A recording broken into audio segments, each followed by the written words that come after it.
আমার কাছে এই কেকটি খুবই স্পেশাল ছিল, কারণ এটা আমার ছেলের বার্থডেতে আমি বানিয়েছিলাম নিজের হাতে। যেহেতু কখনো কেক বানাই নাই, তো প্রথম এই কেকটা বানালাম। তো যেমনই হোক, আমার কাছে খুবই স্পেশাল। তো এই কেকটাই আজকে আপনাদের সাথে শেয়ার করব। তো প্রথমে আমি হাফ কাপ ময়দা নিয়ে নিলাম, সাথে নিলাম half tablespoon baking soda আর 1 টেবিল চামচ বেকিং পাউডার, সাথে 1 টেবিল চামচ গুঁড়া দুধ দিয়ে খুব সুন্দর করে একটি চালনা দিয়ে সুন্দর করে চেলে নেব।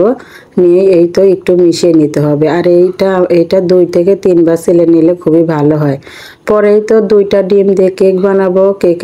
তার জন্য ডিমের কুসুম 2টা আমি তুলে রেখে এই সাদা অংশটা বিট করব। যখনই এমন ফমি হয়ে আসে তখন 1/3 কাপ চিনি অ্যাড করব। তো চিনিটা আমি সবগুলো একসাথে অ্যাড করব না, অল্প অল্প দিয়ে সুন্দর করে মিশিয়ে নিব। তো এই তো আমি 3 বার চিনি দিয়ে সুন্দর করে এই ডিমের সঙ্গে একটু তো এই তো চিনিটাই অ্যাড করা শেষ। এবারে আমি কুসুম 2টা দিয়ে দিব। আর কুসুম দিয়ে বেশিক্ষণ বিট করব না, এই জাস্ট 1 মিনিটের মতো বিট করব। তো সবগুলো এই সাদা ফর্মের সাথে কুসুমটা অ্যাড হয়ে গেলে 2 টেবিল চামচ রান্নার তেল দিয়ে দিব। এটা সাদা তেল। তো এই তেলটা দিয়ে বেশিক্ষণ বিট করা যাবে না, কেননা বেশিক্ষণ বিট করলে ডিমের মেলানটা নষ্ট হয়ে যায়। তো এই তো আমার সব উপকরণ দেওয়া শেষ। এবারে দেখুন বেটারটা কি সুন্দর হয়েছে এর মধ্যে। তো এখন এর মধ্যে দিয়ে দিলাম আমি ভ্যানিলা এসেন্স। কেউ চাইলে এটার গুঁড়া পাউডারটাও দিতে পারেন। তো আমার কাছে এসেন্স ছিল তাই এসেন্স দিলাম। এখন আমি শুকনো উপকরণগুলো মিশিয়ে নিব। আর শুকনো উপকরণগুলো সব একসাথে দেওয়া যাবে না, অল্প অল্প করে দিয়ে মেশাতে হবে। আর এই মেশানোটা কিন্তু খুবই আলতো হাতে মেশাতে হবে, আর যাতে এর ফমিটা হতে খুবই সুন্দর হয়। আর হলো যখনই একবার করে মেশাবো, আর আমি 1 টেবিল চামচ করে দুধ দিব। তো আমি এখানে 3 টেবিল চামচ দুধ দিয়েছিলাম। আসলে ডিমের উপর নির্ভর করে এই দুধের টা হলো দেওয়া হয়। আর ডিম যদি বড় হয় তাহলে এক্ষেত্রে দুধটা একটু কম লাগে। এই তো আমার সম্পূর্ণ বেটারটা রেডি করা হয়ে গেছে। এখন আমি একটা মোল্ডে ঢেলে নিলাম। এটা একটা 6 ইঞ্চির মোল্ড ছিল। তো এই তো ভিতরে যাতে বাতাস না থাকে এই জন্য আমি একটা কাঠি দিয়ে বাতাসটা বের করে এখন একটু ট্যাপ করে নেব। এটা নিলে হয় কি ভিতরে যত বাতাস থাকে সবই বের হয়ে যায়। তো কেকটা এখন আমি বেক করে নেব, এই জন্য চুলার উপর চলে আসলাম। আর চুলায় পাতিলটা আমি অনেক আগেই গরমে বসিয়ে দিয়েছিলাম। তো এই তো 40 মিনিট আমি বেক করে নেব। তো 40 মিনিট পরে এই তো কেকটা তুলে ঠান্ডা করে নেওয়ার পরে এমনটা হয়েছে। তো অনেকটা স্পঞ্জ ছিল কেকটা, দেখুন একটু দেবে যায়নি। তো কেকটা এখন আমি ডেকোরেশন করার জন্য ক্রিম নিলাম। ক্রিমটা 1 কাপ ক্রিম নিছি। আর এটা ছিল ট্রপিক্যাল হুইপড ক্রিম। তো এটা আমি সুন্দর করে বিট করে নিব।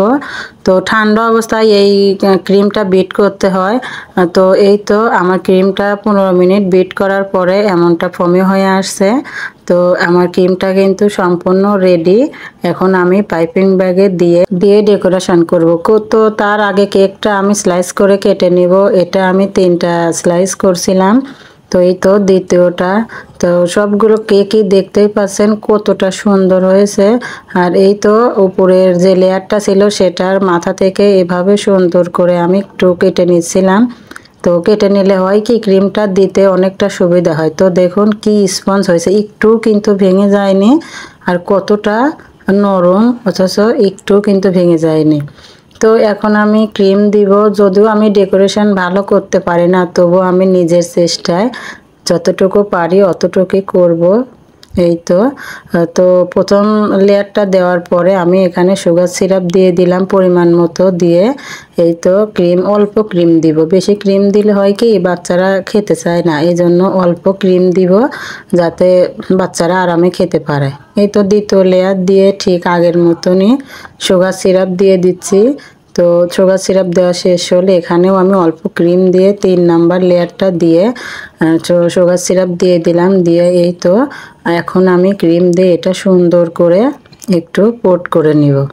তো এই তো দেখুন ক্রিমটা দিয়ে কোট করা শেষ আমার। তো এখন একটা আমি ফ্রিজে রাখবো।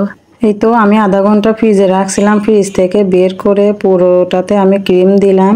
তো এর চেয়ে বেশি ভালোভাবে আমি ক্রিম দিতে পারি নাই। তো এই তো পাইপিং ব্যাগের মধ্যে একটি 2D নজেল দিয়ে এভাবে ফ্লাওয়ার দিতে নিয়েছিলাম, কিন্তু আমি অত বেশি ভালো পারি নাই।